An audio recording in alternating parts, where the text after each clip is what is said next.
નમસ્તે વિદ્યાર્થી મિત્રો, હું સુરેશ પટેલ. કોરોના મહામારીના કારણે જ્યારે આજે વિદ્યાર્થીઓ સ્કૂલે જઈ અભ્યાસ કરી શકતા નથી, તો તે પરિસ્થિતિને ધ્યાનમાં લઈ આજે અમે ધોરણ 11 માટે ઇંગ્લિશનો સૌથી પ્રથમ લેક્ચર લઈને આવ્યા છીએ. આપ સર્વે વિદ્યાર્થીઓ ધોરણ 10 ખૂબ જ ઉત્કૃષ્ટ પરિણામ સાથે પાસ કર્યું છે અને હવે આપ પોતાની આગળના શૈક્ષણિક પ્રવાસ એજ્યુકેશનલ જર્ની માટે આગળ વધી રહ્યા છો. તો તેમાં આપ સર્વેને સપોર્ટ કરવા માટે અમે અમારી YouTube ચેનલ લઈને આવ્યા છીએ. સૌથી પહેલા મારો પરિચય આપું તો હું સુરેશ બી પટેલ ધોરણ 11 12 સાયન્સ અને કોમર્સની અંદર ઇંગ્લિશ ટીચર તરીકે કામ કરું છું. ધોરણ 11 ની અંદર આપણે સર્વપ્રથમ લેક્ચર અત્યારે લઈ રહ્યા છીએ. તો સૌથી પહેલા આપણે વાત કરીએ કે ધોરણ 11 ની અંદર સૌથી વધારે મહત્વના ટોપિક શું અંગ્રેજી ભાષામાં કે જે 10મા ધોરણની અંદર ઓછા આવે, અને એની અંદર ખાસ ગ્રામરની હું વાત કરું છું. તો એનો જવાબ છે ફંક્શન આઇડેન્ટિફિકેશન. ફંક્શન આઇડેન્ટિફિકેશન ધોરણ 10 ની અંદર તમે આ ફંક્શન આઇડેન્ટિફિકેશન વિશે થોડું કંઈક મહદઅંશે ભણ્યા છો, પણ એ પણ ઉદાહરણ તરીકે ડિસ્ક્રાઇબ પર્સન છે, ડિસ્ક્રાઇબ ટાઈમ છે, ડિસ્ક્રાઇબ લોકેશન છે, ડિસ્ક્રાઇબ થિંગ છે, અલ્ટરનેટિવ ચોઇસ છે, એક્સપ્રેસિંગ ચોઇસ છે. આ બધા જે હતા એ 10મા ધોરણના બેઝિક ફંક્શન્સ હતા અને એ ગ્રામરનો આપણા 10મા ધોરણની અંદર આપવામાં આવેલો નવો ટોપિક. એ લગભગ તમારા ગુણભારની અંદર 7 થી 8 માર્ક્સનું વેઇટેજ ધરાવતો હતો. એવી જ રીતે ધોરણ 11 અને ધોરણ 12 માટે ફંક્શન આઇડેન્ટિફિકેશન એ પણ ગ્રામર માટે સૌથી મહત્વનો ટોપિક છે.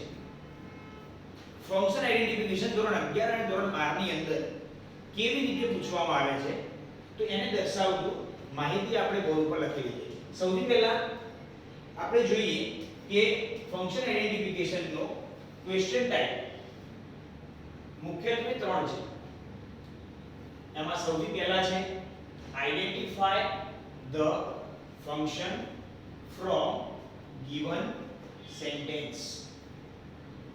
એટલે શું કે જ્યારે તમને એક વાક્ય આખું આપેલું હોય, એ વાક્ય કયા ફંક્શનમાં છે, એ ફંક્શન કયું છે એ તમારે ઓળખાવવાનું રહેશે. જો આપ સાયન્સમાં છો તો તમારે એમસીક્યુ ની અંદર પૂછાશે. જો તમે કોમર્સમાં છો તો તમારે સેક્શન એ ની અંદર પૂછાશે question number 5. Identify the function 3 માર્ક્સનું છે, સાયન્સ અને કોમર્સ બંનેની. એ જ રીતે બીજો ક્વેશ્ચન ટાઈપ છે complete the sentence by the given function, જેનું ગુણભાર છે 5 માર્ક્સ. હવે complete the sentence by the given function એટલે શું?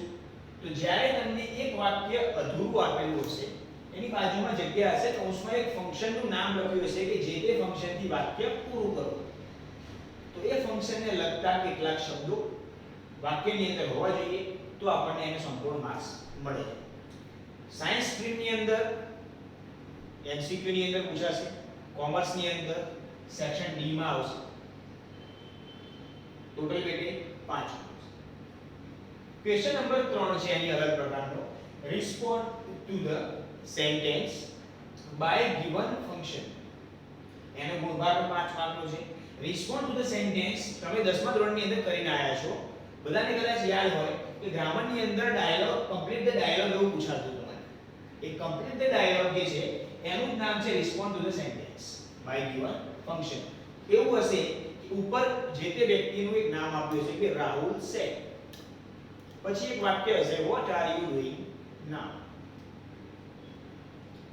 તો નીચે સુમિતા આપેલો હશે કે સુમિત આપ્યું હશે, બાજુમાં એક બ્લેન્ક આપી હશે, કૌંસમાં એવું લખ્યું હશે ઇન્ક્વાયરી. તો ઇન્ક્વાયરીને લગતું જવાબ આપણે અહીંયા પૂરવો પડે. ઉપર લખ્યું છે વોટ આર યુ વોચિંગ નાઉ, તો ભાઈ નીચે આપણે એવું લખાય નહીં કે આઈ એમ ઈટિંગ નાઉ.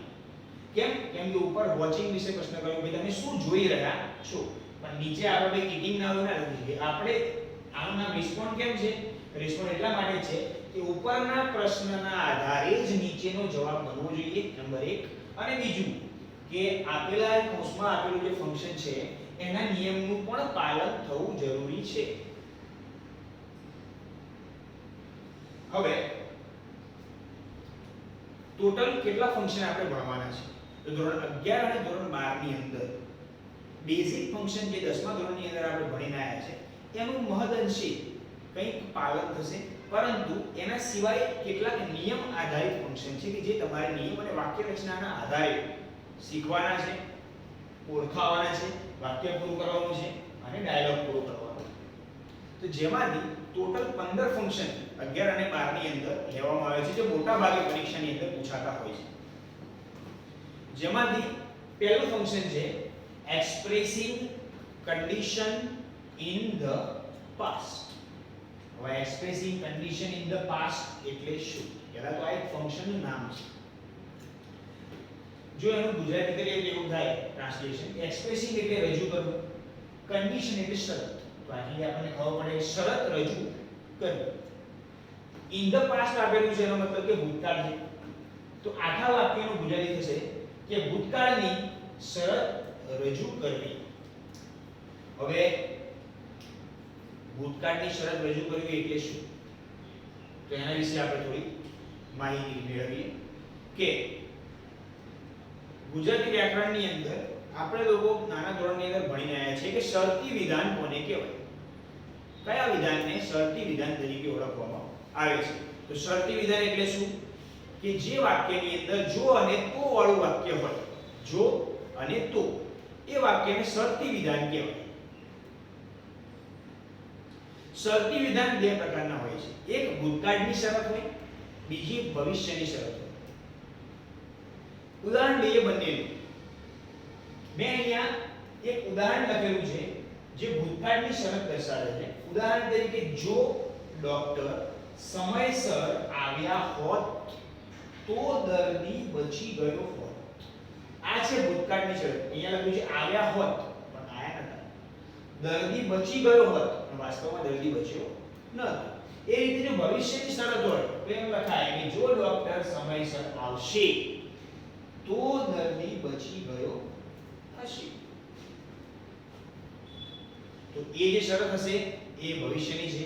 આપણને કોર્સની અંદર ભૂતકાળની શરત આપેલી છે.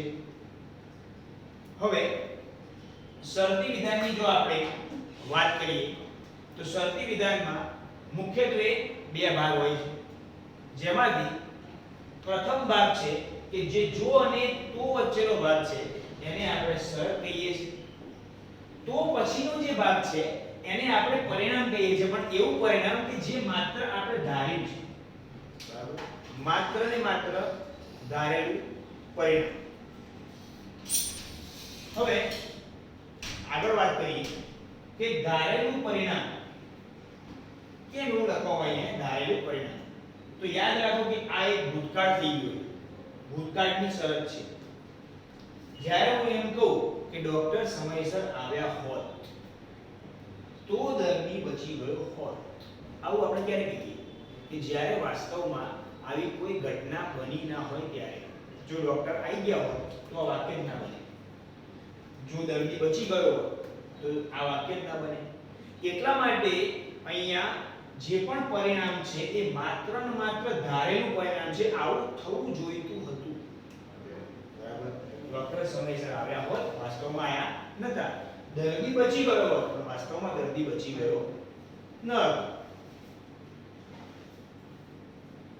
હવે કોઈ પણ ફંક્શન જ્યારે તમે લોકો બનાવશો, વાક્ય બનાવશો કે ફંક્શનને ઓળખાવશો, એ વખતે તમારે સૌથી પહેલા અમુક શબ્દો ધ્યાનમાં રાખવા પડશે. દરેક ફંક્શનની અંદર આવતા અમુક શબ્દોને આપણે કહીએ છીએ લેંગ્વેજ આઇટમ્સ. એ લેંગ્વેજ આઇટમ્સની અંદર એક્સપ્રેસિંગ કન્ડિશન ઇન ધ પાસ્ટમાં બે પ્રકારના શબ્દો આવે છે, એક છે if, બીજું છે unless. if જેને ગુજરાતીમાં આપણે જો ડોટ ડોટ ડોટ તો, અને unless શું કહે છે, જો ડોટ ડોટ ડોટ નહીં તો. મતલબ કે આ હકાર શરત દર્શાવે છે અને આ નકાર શરત દર્શાવે છે. કદાચ આપણે એવું પણ ભણ્યા છીએ કે if વાળું કોઈ નેગેટિવ સેન્ટેન્સ હોય જેમાં નોટ આપેલું હોય તો એ વાક્યમાંથી if અને નોટ કાઢીને આગળ unless લગાવવાથી બંને વાક્યનો મતલબ એક જેવો જ થાય છે. એવું એક ઉદાહરણ આપણે અહીંયા લખ્યું છે કે જો ડોક્ટર સમયસર આવ્યા હોત તો દર્દી બચી ગયો હોત, જેની અંદર જો અને તું વચ્ચેનો જે ભાગ છે એને કન્ડિશન કહેવામાં આવે છે, તો પછીનો જે ભાગ છે એને ધારેલું પરિણામ કહેવામાં આવે છે. હવે ક્વેશ્ચન ટાઈપની વાત કરીએ કે મારે જો પરીક્ષાની અંદર આ ક્વેશ્ચન ટાઈપ પૂછાયો હોય, identify the function from given sentence, કે ભાઈ આ વાક્ય આખું ઇંગ્લિશમાં આપ્યું હોય અને મને એવું કીધું હોય કે આ વાક્ય કયા ફંક્શનમાં છે રજૂ કરો, તો સૌથી પહેલા હું એક જ મિનિટની અંદર તો નહીં પણ સેકન્ડના ત્રીજા ભાગની અંદર મને ખ્યાલ આવી જાય કે આ વાક્ય એક્સપ્રેસિંગ કન્ડિશન ઇન ધ પાસ્ટમાં છે. કેવી રીતે? તો હું ખાલી વાક્યની શરૂઆતમાં જોઉં કે વાક્યની શરૂઆતમાં if અથવા unless આપ્યું હોય તો પાછળનું એક પણ વાક્ય વાંચવાની જરૂર નથી. ડાયરેક્ટ જ if અને unless દેખાય એટલે આપણે જવાબ પણ લખી નાખીશું expressing condition in the past. પરંતુ જ્યારે વાક્ય પૂરું કરવાનું પૂછાય છે તો એ વખતે આ તો આપણે યાદ રાખવાનું છે, પણ એની સાથે એક નાનકડું વાક્ય રચના છે એને આપણે યાદ રાખીશું. આપણને એટલી તો ખબર પડી જાય કે વાક્ય રચના કયા કાળની હશે, તો અહીંયા મૂળ આપેલું છે પાસ્ટ, એટલે કે વાક્ય રચના ભૂતકાળની હશે. પરંતુ આપણે ગ્રામરની અંદર ટોટલ 4 પ્રકારના ભૂતકાળ ભણ્યા છે: સાદો ભૂતકાળ, ચાલુ ભૂતકાળ, પૂર્ણ ભૂતકાળ અને ચાલુ પૂર્ણ ભૂતકાળ. પરંતુ કયો ભૂતકાળ આની અંદર આવશે? તો હવે મને એક વાત કહો કે જ્યારે અહીંયા એમ લખીએ છીએ કે ડોક્ટર સમયસર આવ્યા હોત, વાસ્તવમાં ડોક્ટર આયા નહોતા, મતલબ કે ક્રિયા પૂરી થઈ ગઈ છે, હવે ડોક્ટર આવવાના નથી.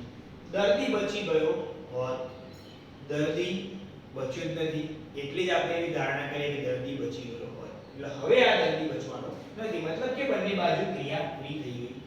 તો બંને બાજુ ક્રિયા પૂરી થઈ ગઈ હોય તો એક્સપ્રેસિંગ કન્ડિશન ઇન ધ પાસ્ટના બધા જ વાક્યો માત્ર ને માત્ર એક જ ભૂતકાળની અંદર બનશે, જેને આપણે કહીએ છીએ perfect past tense. Perfect past tense જેને આપણે કહેવાય છે પૂર્ણ ભૂતકાળ. એક્સપ્રેસિંગ કન્ડિશન ઇન ધ પાસ્ટના તમામ વાક્યો પૂર્ણ ભૂતકાળની અંદર બનાવવામાં આવે છે. હવે આ પૂર્ણ ભૂતકાળની વાક્યરચના પ્રમાણે કેવી રીતે એક્સપ્રેસિંગ કન્ડિશન ઇન ધ પાસ્ટનું સેન્ટેન્સ બનશે એ આપણે થોડી જ વારમાં જોઈએ.